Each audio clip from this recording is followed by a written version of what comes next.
نحمده ونصلي ونسلم على رسوله الكريم. أما بعد فأعوذ بالله من الشيطان الرجيم. بسم الله الرحمن الرحيم. ولقد خلقنا الإنسان من صلصال من حمأ مسنون والجان خلقناه من قبل من نار السموم.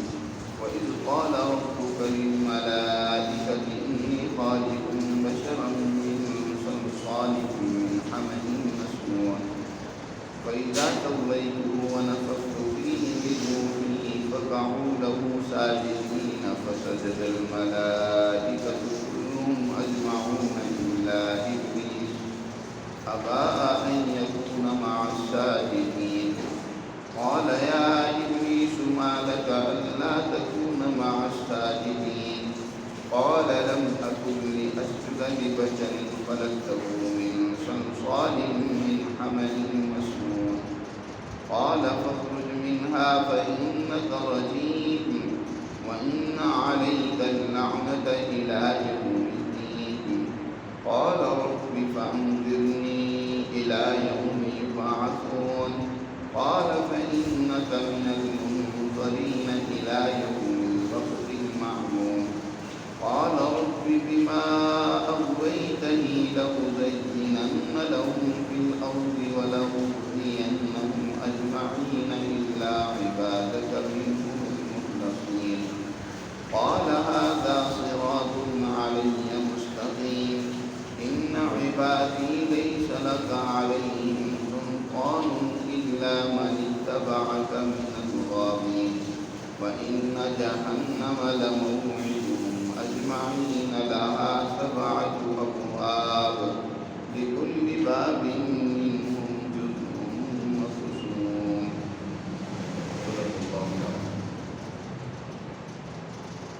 گزشتہ آیات مبارکہ میں اللہ سبحانہ و تعالی نے آسمان اور آسمان کے اندر موجود سیاروں اور بروج کی قوتوں اور اس طرح زمین اور زمین میں پھیلی اللہ کے بے شمار نعمتوں کا تذکرہ کیا. اور یہاں اس رکوع سے اللہ نے خود حضرت انسان کی تخلیق، ایک شاہکار تخلیق ہے، اس کا تذکرہ کر کے جو اللہ نے اس انسان کو اپنا نائب اور خلیفہ بنایا اور اس کائنات کے اندر اللہ کے احکامات کی بجا آوری کے لیے فرشتوں کو اس کا معاون اور مددگار بنایا، اس کا متبع اور پیروکار بنایا کہ وہ اس کے نیکی کے کاموں میں معاون بنے، اس کا تذکرہ کیا. اور ساتھ ہی اس سے مقابلہ کرنے والی شیطانی طاقت و قوت کا بھی ذکر کی ہے کہ جس نے اول دن سے اس انسان سے دشمنی ٹھان رکھی. اس لیے سمجھدار انسان وہ ہے جو شیطانوں کی ان سرکشیوں سے اپنے آپ کو بچاتا ہے اور اپنے مقصد تخلیق کو بخوبی سر انجام دیتا ہے. چنانچہ اللہ تعالی ارشاد فرماتے ہیں وَلَقَدْ خَلَقْنَا الْإِنسَانَ مِنْ صَلْصَالٍ مِنْ حَمَإٍ مَسْنُونٍ. اور یقیناً ہم نے انسان کو پیدا کیا بجنے والی مٹی سے، من حَمَإٍ اس مٹی سے جو کہ سیاہ ہوتی، مسنون جس کے اندر سے تعفن اور خمیر پیدا ہونا شروع ہو گیا. صلصال اس مٹی کو کہتے ہیں کہ جس میں پانی کو ملا کر ہوا میں رکھ دیا جائے اور اس پر جب ہوا اور سورج کی تپش پڑتی ہے تو وہ کسی درجے میں پختہ ہو جاتی ہے اور اس میں سے پھر آواز بھی آتی ہے. مٹی کے مختلف مراحل جو ہوتے ہیں اس اعتبار سے عربی میں جن کے مختلف نام دیے. ایک درجہ مٹی کا وہ ہوتا ہے کہ جو بالکل خاک کی صورت میں ہوتا ہے، جس کے اندر کوئی پانی کی آمیزش نہیں ہوتی. وہ جو مٹی کا درجہ ہوتا ہے اس کو تراب کہا جاتا ہے. پھر جب پانی اس میں ملا دیا جائے تو اس کو تین کہتے ہیں. اور اسی طرح جب اس پانی کی آمیزش کے بعد جب اس کے اندر سے کچھ عرصہ پانی مکس کر کے مٹی پڑی رہے اس کے اندر سیاہی پیدا ہو جاتی ہے. اس کو حمأ عربی میں کہتے ہیں۔ اور پھر جب مسلسل پانی اس میں پڑا رہے، بوندی رہے، کچھ عرصہ بعد اس میں سے وہ خمیر پیدا ہو کر مٹی پھٹنا شروع ہو جاتی ہے اور اس میں سے کچھ تعفن کی کیفیت پیدا ہو جاتی ہے، اس کو مسنون کہا جاتا ہے۔ قرآن نے جہاں اس کا ذکر کیا حمئ مسنون، حمئ کا معنی سیاہ شکل اختیار کر کے اس میں مسنون، جب اس میں تعفن پیدا ہوتا ہے۔ اب اس کے بعد جب ہوا چلتی ہے، اندر سے مٹی پھٹتی ہے، ہوا گزرتی ہے، تو اس ہوا کے گزرنے سے اور سورج کی شعاعیں اور تپش کے پڑنے سے وہ مٹی کسی درجے میں پختہ ہو جاتی ہے، اس کو صلصال کہا جاتا ہے۔ اسی طرح دیگر مٹی کے مدارج ہیں کہ جب اس کو آگ میں پکایا جاتا ہے تو اس کا اور نام ہے۔ تو قرآن نے یہاں اس انسان کی تخلیق کی ابتدائی مراحل کا ذکر کیا ہے کہ انسان یعنی آدم علیہ السلام کا جب پتلا تیار کیا گیا تو وہ کن مراحل سے گزرا ہے۔ قرآن کوئی سائنسی کتاب نہیں ہے کہ انسان کی تخلیق کی سائنس کو اور ان کے ان واقعات و احوال کو زیر بحث لائے۔ قرآن در حقیقت مختصراً انسان کی ابتدائی تخلیق اور اسی طرح اس کے ساتھ دوسرے درجے کی جو مکلف مخلوق جنات کی ہے ان کی تخلیق کا مختصراً یہاں تذکرہ کرتا ہے، اور یہ بتانے کے لیے کہ اے انسان تیری تخلیق کس سے ہوئی ہے؟ اس سڑے ہوئے سیاہ بدبودار گارے سے جس میں اللہ نے پانی مکس کر کے اس کو رکھ دیا اور کافی عرصہ وہ پڑا رہا، کتنا عرصہ پڑا رہا اس کو اللہ ہی بہتر جانتے ہیں۔ پھر اس کے اندر مختلف احوال پیدا ہوئے اور اس کے بعد پھر اللہ نے اس انسان کے اس پتلے میں اپنی روح ڈالی، جس کا تذکرہ آگے قرآن مجید نے کیا کہ فرمایا وَالْجَانَّ خَلَقْنَاهُ مِن قَبْلُ مِن نَارِ السَّمُومِ، روح کا آگے ذکر آ رہا ہے۔ اس کے بعد جنوں کی تخلیق کا ذکر کیا، فرمایا جنوں کو ہم نے پیدا کیا اس سے پہلے، انسان کی تخلیق سے بھی پہلے جنات پیدا ہو چکے تھے، بلکہ اس کائنات میں جنات کا بہت زیادہ بسیرا تھا، اور وہ اپنے شر اور فساد کی وجہ سے فرشتوں کی بھی زیر کتاب رہتے تھے۔ فرشتوں نے جو دراصل انسان کی تخلیق پر اعتراض کیا تھا، جس کا تذکرہ سورہ بقرہ میں گزر چکا ہے کہ اے اللہ تو ایک ایسی مخلوق پیدا کرنا چاہتا ہے جو دنیا میں فساد پیدا کرے گی، زمین میں وہ شر پیدا کرے گی، ایسی مخلوق کو پیدا کرنا چاہتا ہے۔ تو اللہ تعالیٰ نے فرمایا تھا اے فرشتوں میری اس تخلیق سے کیا مقصد ہے تم نہیں جانتے، انی اعلم ما لا تعلمون۔ اور فرشتوں نے یہ جو کہا تھا کہ یہ تو زمین میں کیا پیدا کرے گا؟ فساد پیدا کرے گا، تفسدون فی الارض، زمین میں فساد پیدا کرے گا، یہ انہوں نے در حقیقت جنات کے حالات کو دیکھ کر ہی کہا تھا۔ اس سے پہلے جنات اس کائنات میں رہتے تھے اور وہ شر اور فتنہ اور فساد پیدا کرنا، قتل و غارت گیری کرنا، جھگڑے کرنا، یہ ان کا کام تھا۔ اس لیے فرشتوں نے کہا کہ یہ جو نئی مخلوق پیدا ہو رہی ہے یہ بھی یہی کام کرے گی۔ اللہ نے فرمایا نہیں، اس کی تخلیق کا میرا مقصد کیا ہے تم نہیں جانتے۔ تو اس لیے جنوں کی تخلیق انسانوں سے پہلے ہو چکی تھی، اس کا قرآن نے ذکر کر کے فرمایا وَالْجَانَّ خَلَقْنَاهُ مِن قَبْلُ مِن نَارِ السَّمُومِ، اور جنوں کو ہم نے اس سے پہلے پیدا کیا انسان سے، اور کس سے پیدا کیا؟ اس آگ سے جو بے دھوئیں کی آگ ہوتی ہے، نار السموم، سموم وہ لو، وہ لپٹ، وہ آگ کا حصہ جس کے اندر دھواں نہیں ہوتا۔ جتنا آگ کے اندر دھواں ملا ہوا ہوتا ہے اتنی آگ کی رنگت مختلف ہوتی ہے، یعنی اس کے اندر پیلا پن ہوتا ہے، اور آگ کا جب شعلہ ہوتا ہے تو اوپر ایک ایسی لپٹ ہوتی ہے کہ جس کے اندر دھواں نہیں ہوتا لیکن اس کے اندر سفید چمک ہوتی ہے، سفید سا شعلہ جو اوپر کا ہوتا ہے۔ تو اس شعلے سے جس میں دھواں نہیں تھا، اس شعلے سے جنوں کی تخلیق کا قرآن نے ذکر کیا ہے۔ اوپر جو لو قسم کی ہوتی ہے جس کو لپٹ کہنا چاہیے، اس سے اللہ تعالیٰ نے جنات کی تخلیق کی۔ اب جب اللہ نے جنوں اور انسانوں کو پیدا کر دیا تو فرشتوں سے فرمایا وَإِذْ قَالَ رَبُّكَ لِلْمَلَائِكَةِ إِنِّي خَالِقٌ بَشَرًا مِّن صَلْصَالٍ مِّنْ حَمَإٍ مَّسْنُونٍ، بلکہ انسان کی تخلیق سے بھی پہلے اللہ نے اس ارادے کے اظہار فرشتوں کے سامنے کیا تھا۔ وہ واقعہ بھی یاد کرو جب تمہارے رب نے فرشتوں سے کہا کہ بے شک میں ایک انسان بنانے والا ہوں، کس سے؟ من صلصال من حمأ مسنون سے، ایسی مٹی سے جو بجنے والی ہے اور وہ سیاہ ہو چکی ہوگی، مسنون جس میں تعفن پیدا ہو چکا ہوگا۔ مسنون کے ایک معنی جس کو ایک قالب میں ڈھال دیا گیا ہوگا یا جس میں ایک تعفن اور بدبو پیدا ہو چکی ہوگی، اس سے ہم انسان کو بنانے والے ہیں۔ اور فرشتوں سے کہا جب ہم اس انسان کو ٹھیک طریقے سے مکمل کر دیں، بنا دیں، فإذا صفیتہ ونفخت فیہ من روحی، اور اس میں ہم اپنی روح بھی پھونک دیں، تو فقعوا لہ ساجدین، بس اس کے سامنے تم سجدہ ریز ہو جانا، اس کو گارڈ آف آنر پیش کرنا، اس کی عزت کرنا۔ اس کائنات کے اندر اللہ کی بے شمار فرشتے اسی انسان کی خدمت کے لیے معمول ہیں۔ ایک ملائے اعلیٰ ہیں، اونچے درجے کے فرشتے جو اس کائنات کا نظام بنانے کے اندر مصروف رہتے ہیں، وہ تو اونچے درجے کے فرشتے ہیں۔ محققین کی رائے یہ ہے کہ یہاں اللہ نے جن فرشتوں کو سجدہ کرنے کا حکم دیا وہ ملائے سافل کے، یعنی اس کائنات کے فرشتے تھے۔ ان کو اللہ نے حکم دیا کہ تم نے اس آدم کی اتباع کرنی ہے، اس کے کام میں اس کا معاون بننا ہے، اس کی خدمت کرنی ہے۔ یہ در حقیقت سجدہ جو تھا یہ آدم کو گارڈ آف آنر جیسے کسی کو پیش کیا جاتا ہے، اس کی تعظیم کی جاتی ہے، اس کو سلوٹ کیا جاتا ہے کہ ہم جناب آپ کے حکم بجا لانے کے لیے تیار ہیں۔ یہ اسی طرح آدم علیہ السلام کو سجدہ کرنا تھا۔ فرمایا اس کو کے سامنے تم سجدے میں گر جاؤ۔ سجدہ عبادت کا نہیں تھا، اس سجدے کو سجدہ تعظیمی کہتے ہیں۔ چنانچہ فسجد الملائکۃ کلہم اجمعون، سب فرشتوں نے سجدہ کیا سوائے ابلیس کے۔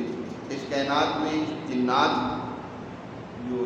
میں سے ایک قوم ہے ابالسہ، ان کا جو سرغنہ اور بڑا سردار جس کو ابلیس کہا جاتا ہے وہ بھی اس کائنات میں رہتا تھا جی، اور اس کو بھی فرشتوں کے اندر بن کے رہتا تھا۔ اسے بھی حکم تھا کہ وہ بھی آدم کو سجدہ کرے، لیکن اس نے سجدہ کرنے سے انکار کر دیا۔ ابا ان یکون مع الساجدین، اس نے انکار کر دیا یہ کہ وہ سجدہ کرنے والوں میں سے ہو، اور اس کی وہ دلیل یہ دیتا ہے کہ میں کیوں نہیں آدم کو سجدہ کروں گا۔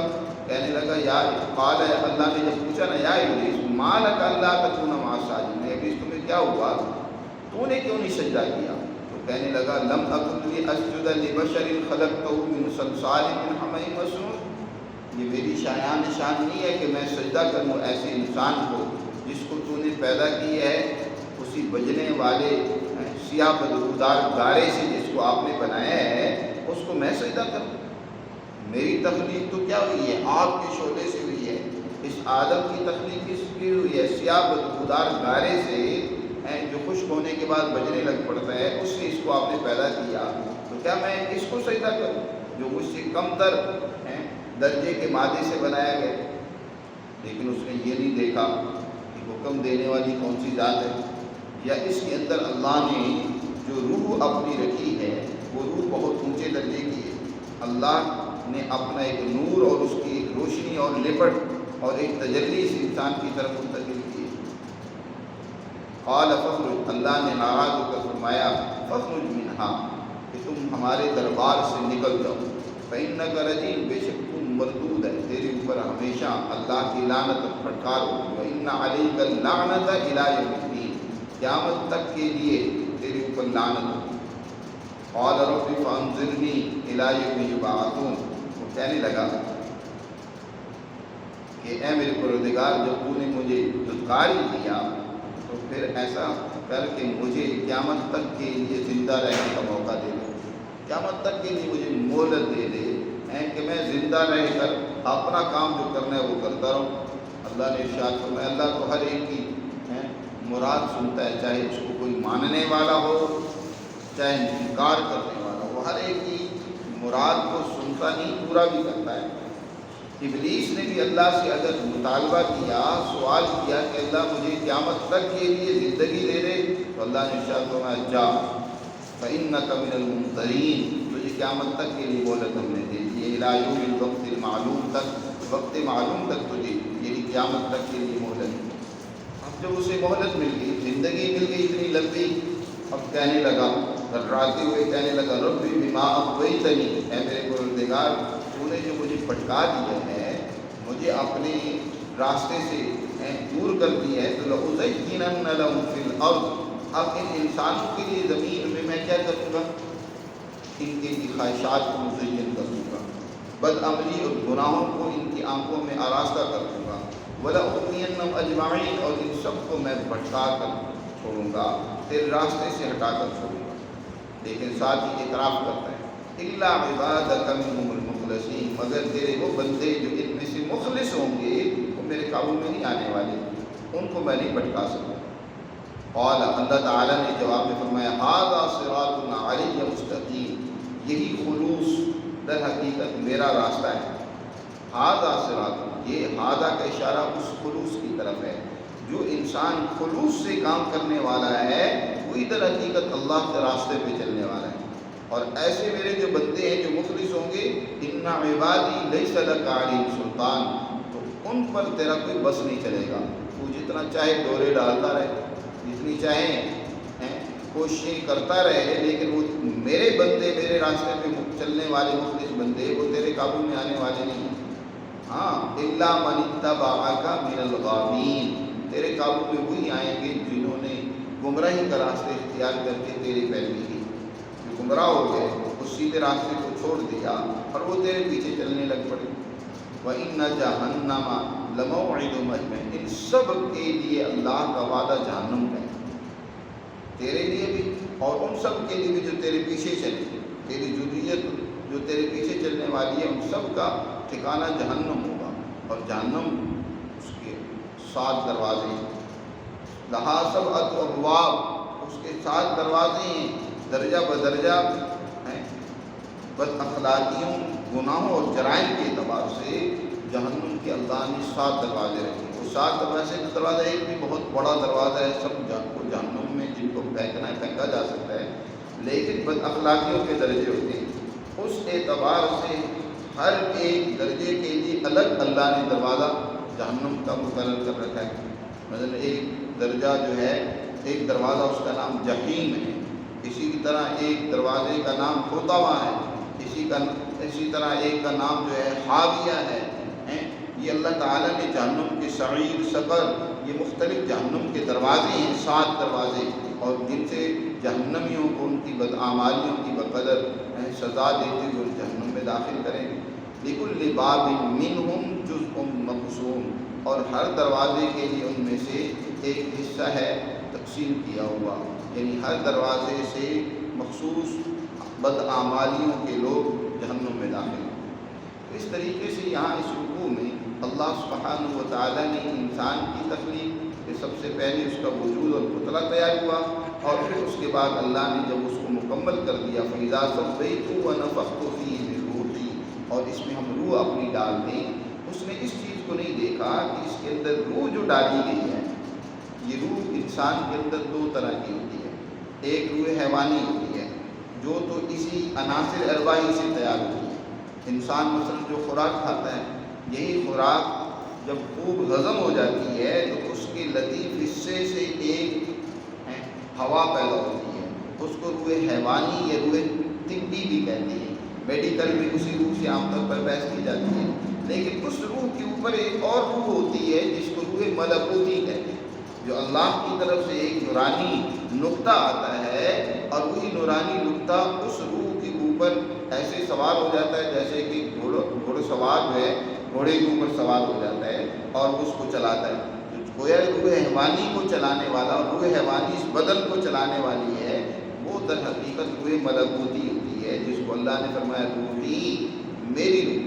لیکن اس روحی سے مراد یہ نہیں ہے کہ اللہ کا کوئی حصہ ہے الگ کر کے اس انسان میں ڈال دیا گیا، جیسے بعض لوگوں نے یہاں نظریہ اختیار کر لیا کہ اللہ کی ذات اس انسان میں حلول کی ہوئے ہیں، اس انسان کا حصہ ہے۔ ایسا نہیں، اللہ کی تجلیات، انوارات ہیں۔ اللہ کیونکہ سراپہ نور ہے، اس کے نور کی کوئی کرن ایسی ہے جو اس انسان کی اس وجود پر پڑی، اور اس کے نتیجے میں اس کے اندر جو ہے حرکت پیدا ہو گئی اور یہ کام کرنے لگ پڑا۔ تو اللہ کی اس روح اور اس نور کا جو ہے اثر یہ ہے کہ اس انسان کو اللہ نے اپنا نائب اور خلیفہ بنایا اور مسجود ملائکہ بنایا۔ شیطان نے اس مادی تخلیق کے عناصر کو تو دیکھا، لیکن اللہ کی اس بھیجی ہوئی روح کو نہیں دیکھا، اس نور کے نقطے کو نہیں دیکھا جس کی بنیاد پر اس انسان کی عظمت تھی۔ لہذا اس شیطان نے اس انسان سے دشمنی کرتے ہوئے اللہ کے سامنے برملا اظہار کرتے ہوئے کہا کہ میں تیرے بندوں کو تیرے راستے سے ہٹا کر چھوڑوں گا، ان کے لیے دنیا کو مزین کروں گا، اور وہ اس طریقے سے بجائے تیرے راستے پر چلنے کے میری اتباع اور پیروی کریں گے۔ لیکن اللہ نے بھی کہا کہ ایسے لوگوں کے لیے پھر میں نے سزا کے طور پر جہنم پیدا کی ہے، اور جہنم کے بھی 7 دروازے رکھے ہیں، جیسے جس درجے کی کوئی بد اخلاقی کرے گا اسی درجے کی اس کو سزا ملے گی۔ اللہ ہمیں سمجھ نصیب فرمائے اور شیطانی گمراہیوں سے بچنے